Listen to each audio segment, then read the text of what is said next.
Bonjour Laurent. Bonjour à tous. La finale de la Ligue des Champions PSG Arsenal, c'est samedi 18h. Le dispositif de sécurité a été présenté hier soir. Oui, le ministre de l'Intérieur, Laurent Nunez, a détaillé l'important dispositif policier pour la journée de samedi en France. Il a pris la parole dans le Média Brut. Sur l'ensemble du territoire national, 22 000 personnes, 14 000 sur le territoire national et auquel il faut ajouter 8 000 pour parier l'agglomération parisienne. On parle d'un match de football qui n'a pas lieu dans la capitale, mais à Budapest, en Hongrie, 8 000 forces de l'ordre mobilisées à Paris. Le dispositif est plus important que l'année dernière. Il y avait 5 400 policiers et gendarmes déployés dans la capitale et son agglomération. Mais j'ai quand même quelques inquiétudes. La question qui se pose, c'est est-ce que les gens qui veulent fêter un éventuel titre, on l'espère, pourront aller sur les Champs-Élysées ?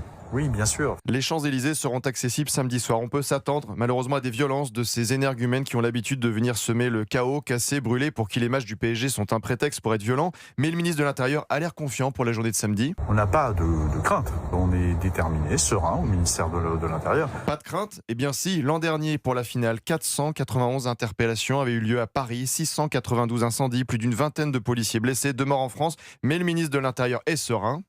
Les précédentes festivités qui a eu lieu autour des victoires du Parc des Princes ont souvent donné lieu à des débordements qui ont toujours été contenus. L'an dernier, nous avons quand même vu des boutiques pillées, des barrières, des vélos jetés sur le périphérique parisien, des tirs de mortier. Il y a quelques jours, après la demi-finale retour, nous avons eu un véhicule de police attaqué, place de la Concorde. Une voiture avait été encerclée avec à son bord le conducteur et les cris « Tuez-le ».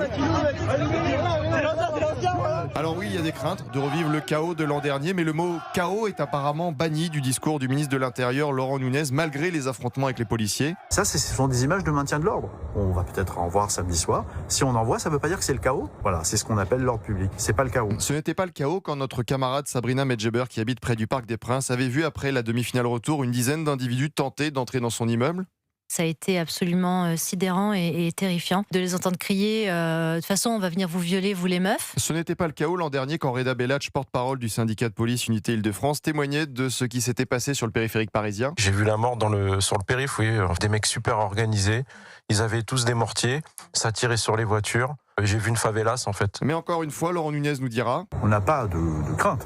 22 000 policiers et gendarmes mobilisés en France quand même samedi. Tout ça pour un match de foot et des énergumènes qui n'ont rien à voir avec les vrais supporters du PSG. Certains fans resteront sûrement à la maison après le match par sécurité.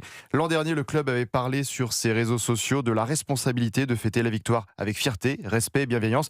Voilà, c'est tout ce qu'on espère. Ouais, c'est juste à côté de Roland-Garros, le Parc des Princes, quand même on le rappelle, parce qu'il y a ça aussi au même moment, ce qui ne va pas simplifier l'équation pour les Et ça forces va de jouer l'ordre. à la même heure, parce que le match de foot c'est 18h, c'est tôt cette Exactement. année. Ouais. Merci beaucoup Laurent Tessier.